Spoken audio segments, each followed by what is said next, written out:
Boa noite a todos. Gostaria de agradecer à comissão organizadora pelo convite para participar desse evento. Vamos falar sobre fraturas atípicas de fêmur. Então, antes de falar o que é uma fratura típica, a gente precisa saber o que é uma fratura típica. Então, a própria Task Force, que a gente vai comentar com mais detalhes à frente, nos classifica as fraturas típicas como as fraturas do colo do fêmur, as fraturas transtrocanterianas e as fraturas subtrocanterianas. Existem ainda algumas fraturas que são as não típicas, que são as fraturas patológicas, que pode ser como tumor, paget, os traumas de alta energia, e as fraturas periprotéticas. Essas periprotéticas, até peço um pouco de atenção, porque a gente vai comentar um pouquinho mais com elas sobre elas no último slide, que está tendo uma nova teoria ali que talvez vai mudar um pouco essa classificação no futuro, então vamos conversar um pouquinho mais no último slide. Então, agora vamos falar o que são as fraturas atípicas, então. São aquelas fraturas que ocorrem entre o pequeno trocânter e supracondiliana, né? Então, são fraturas de baixo trauma. Inicialmente, todas elas eram associadas ao uso de antirreabsortivos. Os primeiros casos foram relatados em 2005, mas como era algo muito vago, muito complexo, em 2010 foi criada uma task force que criou o primeiro consenso, o primeiro reporte sobre o assunto, né? Mas mesmo assim, ainda como a experiência era muito pouca, ainda havia muita controvérsia. Em 2014, foi feita uma nova task force, e essa sim, é o que a gente utiliza até os dias de hoje ainda, que é o que está valendo até o momento. Então, essa task force criou 5 critérios, né, que eles consideram como critérios maiores, para a gente poder definir o que seria uma fratura típica. Então, o primeiro desses critérios como já foi mencionado antes, são fraturas com traumas mínimos ou nenhum trauma. Se for um trauma de alto impacto, já não se considera como uma fratura típica. Outro dado importante é o traço de fratura. Ele inicia na cortical lateral e ele deve ser ou transverso ou uma oblíqua curta, né? Se for uma oblíqua longa, também não é considerado como uma fratura típica. E o que seria uma oblíqua curta? Ela tem que ter uma angulação menor que 30 graus, esse traço de fratura. As fraturas completas, elas têm que abranger as duas corticais e podem estar associadas a um bisel na cortical medial. E as fraturas incompletas envolvem apenas a cortical lateral. Se essa fratura incompleta for na medial também, a gente não considera como uma fratura típica, segundo essa task force. Não pode ter comunição ou uma comunição mínima, um fragmentozinho mínimo ali no local da fratura, e um espessamento periosteal na cortical lateral, que é o famoso beaking, que a gente consegue ver nessa imagem de raio-x aqui, né, que é esse espessamento que parece um bico aqui na lateral. Isso é praticamente patognomônico das fraturas atípicas. Então, a gente precisa ter 4 desses 5 critérios para considerarmos como uma fratura típica. Existem ainda alguns critérios menores que também são observados com muita frequência, mas eles não fazem parte do critério para diagnóstico realmente, mas está descrito também nessa task force. Sendo eles um espessamento generalizado da cortical lateral, a dor prodrômica na virilha ou na coxa, ela ocorre em 70% dos casos e geralmente ocorre um bom tempo antes do diagnóstico e da fratura completa.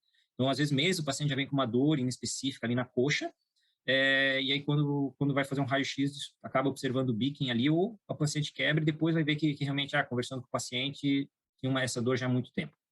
Em 28% dos casos, essa fratura é bilateral, então sempre que se observa uma fratura típica, sempre temos que radiografar ou fazer um exame de imagem do outro lado, porque é muito comum a fratura bilateral. E um dado importante também geralmente ela tem um retardo de consolidação, ou seja, são fraturas que consolidam com um pouco mais de dificuldade. Isso vai nos levar a pensar até no tipo de tratamento para esse tipo de fratura, que é um tratamento um pouco diferenciado. Como falei no começo, todas eram associadas ao uso de antirreabsortivos, mas observou-se que isso não ocorre em todos os casos, realmente. Então, pode ocorrer sem uso de antirreabsortivos.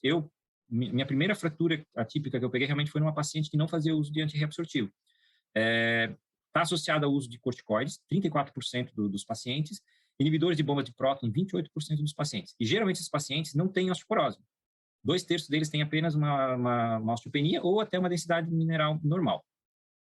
E, como podemos observar nessa outra imagem aqui, em alguns casos a gente observa essa linha, que é a Dreaded Black Line.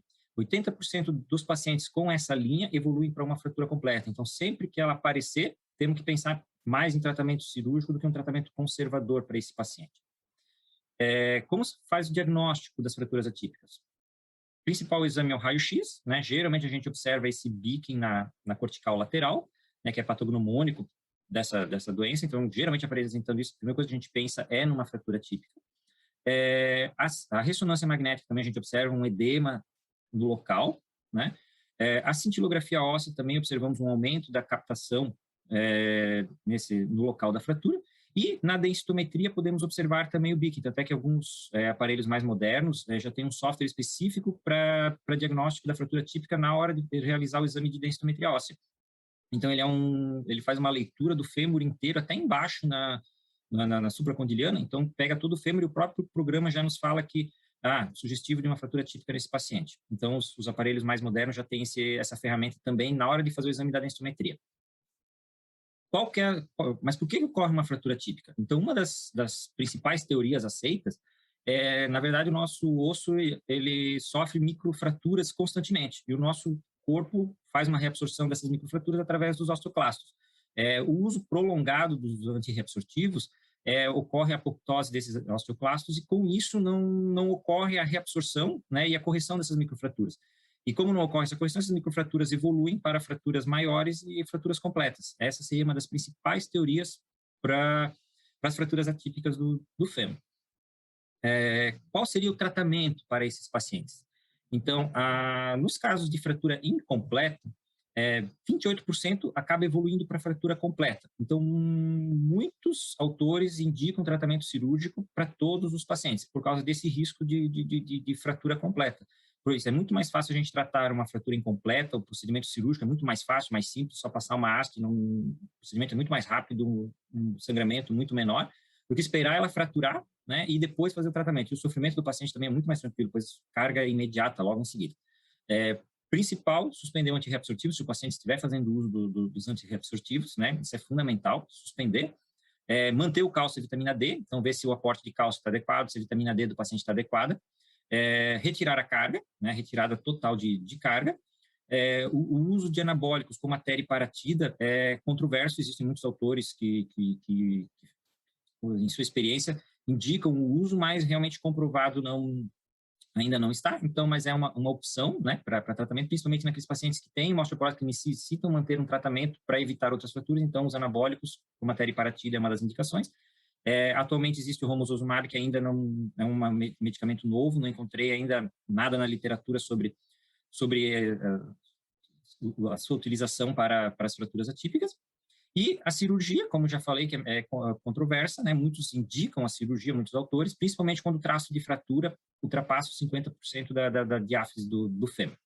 E nos casos de fratura completa, obviamente o tratamento é cirúrgico, né? A principal opção são as hastes. Por quê? Porque, na verdade, as placas, devido ao estresse da fratura, acabam evoluindo com quebra do material de síntese e reoperação. Então, por isso, a principal opção de tratamento são as hastes intramedulares. E, atualmente, até está se indicando a associação dos dois, o uso da haste mais a placa. Por quê? Porque se a gente deixar um gap no foco de fratura, que é o que muitas vezes acontece quando utilizamos as hastes, isso aumenta muito o risco de pseudoartrose e reintervenção nesses pacientes. Como foi dito no início ali, essas fraturas têm realmente um retardo de consolidação e uma incidência um pouco mais alta de pseudoartrose. Se a gente associar uma placa de compressão, a gente vai comprimir o foco de fratura associado a uma haste, com isso diminui a chance dessa pseudoartrose. Não faz parte dessa aula, né? Vai ter uma aula específica durante o congresso sobre Drug Holiday, mas para evitar esse tipo de fratura, a gente tem que pensar realmente no Drug Holiday, né? Então, que são as férias dos bisfosfonatos, para tentar reduzir um pouco o risco desse tipo de fratura. Então, qual que é o risco de o uso de bisfosfonato causar uma fratura típica? Então, pacientes que utilizam menos de 5 anos os bisfosfonatos, ocorre uma incidência de 3,2 a 50 fraturas em 100 mil pacientes por ano, em uso do medicamento. E nos pacientes que usam mais de 5 anos, essa incidência aumenta para 100 fraturas por ano. Se formos comparar com os estudos pivotais dos antirreabsortivos, dos bisfosfonatos, a gente vê que eles comprovam que fraturas vertebrais clínicas, pacientes que não tiveram fratura prévia, conseguiram prevenir cerca de 1.000 fraturas por ano, e nos pacientes com fratura prévia chegaram a prevenir cerca de 2.300 fraturas por ano. E nas fraturas não vertebrais, 700 fraturas para os pacientes sem fraturas prévias e 1.000 fraturas para os pacientes com fraturas prévias. Ou seja, a gente consegue prevenir muito mais fraturas do que causa. Então, o risco-benefício do uso dos bisfosfonatos é muito maior do que o prejuízo dele causado pelas fraturas atípicas. Então, não vale a pena a gente deixar de tratar um paciente com medo do risco de uma fratura típica. E, a partir do momento que a gente suspende os bisfosfonatos, o risco de uma fratura atípica no ano seguinte cai em cerca de 70%. Ou seja, suspendendo, a gente já diminui muito o risco dessas fraturas. E Claro, como eu comentei anteriormente, quanto mais tempo uso de bisfosfonato, aumenta um pouco mais o risco dessas fraturas. Então, se a gente fizer o drug holiday, vai reduzir bastante essa incidência. Como eu tinha mencionado no início da aula, artigos recentes, relatos de caso recente, têm sugerido a presença de fraturas com características atípicas nas fraturas periprotéticas. Tanto é que eles têm chamado de fratura atípica femoral periprotética. Se a gente for observar esses exemplos, a gente vê que parece um Beakin, e as características dessas fraturas são semelhantes às fraturas atípicas. Então, são artigos recentes, que nem esse aqui, de agora, de 2022, relatando isso. Então, pode ser que nos próximos anos aí a gente venha a considerar algumas fraturas periprotéticas como fraturas atípicas também. Então, seria isso. Agradeço ao convite. Muito obrigado.